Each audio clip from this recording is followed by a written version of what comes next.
Conservative talk show host. Is there another one? And a great guy. He's the host of the Schiffer Report and a Stark County resident. Would you please welcome Mr. Paul Schiffer? First off, I'd like to thank Jason Wise for putting this together. It took a lot of boldness to do something like this, and Matt Patrick, you do have a great show. I appreciate what you're doing here. I had a speech that I had written out, but I'm just going to make a few short comments because I just got word that my mom may pass away any hour here, so I've got to get out of here real quick. So forgive me if I don't seem really into it, but let me just say this very quickly. I brought a few things along with me that I want to show you that I'm going to have posted on my website that I think every one of you should take home with you because of the very fact that we can't just start something like this and then walk away and hope that everything will get better.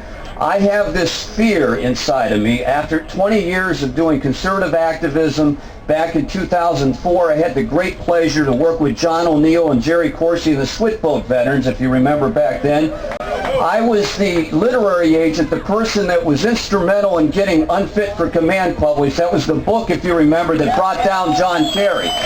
So I do have some experience in this type of thing. This is the first time since '04, since the rallies we used to put together with the Vietnam veterans, that I've seen anything this big. And this is bigger than what we had going in '04, and we need to keep this going. And I fear, though, that the government is fearful of what is happening around here. I have friends that work at Homeland Security and the FBI who keep me informed with different things. Some things I won't say on the radio. But one of them is, and you've heard Matt Patrick refer to this, I have the documentation here in case you think it's a conspiracy theory. Give me a second here. At any rate, right here, a friend of mine emailed me this PDF file yesterday from the Department of Homeland Security. I don't have time to go into it here, but it's a 10-page PDF file called Right-Wing Extremism, Current Economic and Political Climate Fueling Resurgence in Radicalization and Recruitment. And here it lists not just radical people that should be opposed, like the KKK and anti-Semitic and racist. People like us are lumped in this report.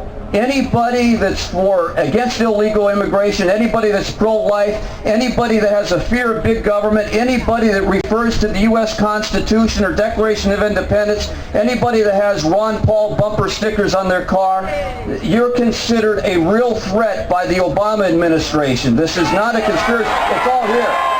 It's all here.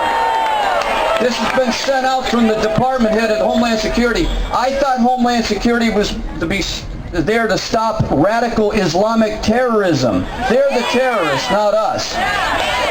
So before I leave here, very quickly, I need you to remember this. Go to my website, not because of me, but because of these issues that I post every day. I have a radio show right now that used to be syndicated nationwide. Right now I'm on Monday evening, 7:30 to 9 p.m. That's Monday, 7:30 to 9 p.m., 95.9 FM. That's 95.9 FM. It's called the Schiffer Report. I have a website called theschifferreport.com that I update every day, theschifferreport.com. This will be posted, a lot of other stuff. I'll leave you with one other thing.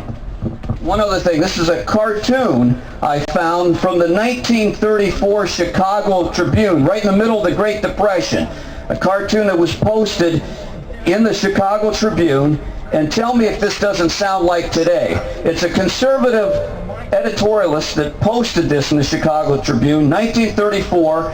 It shows a wagon full of politicians like Vice President Wallace, who was a communist, FDR, and others. Underneath, there's a conservative writing, Plan of Action for U.S., spend, spend, spend, under the guise of recovery, bust the government, blame the capitalists for all of the failure, junk the Constitution, and declare a dictatorship. This is back in the middle of the Great Depression, and there's a little drawing of the dictator Joseph Stalin in the background giving his approval. We've had times like this before, but many of us are obviously too young to remember. Only our grandparents would know. But we're repeating the same thing, that drive for socialism, but we've got to nix it in the bud now.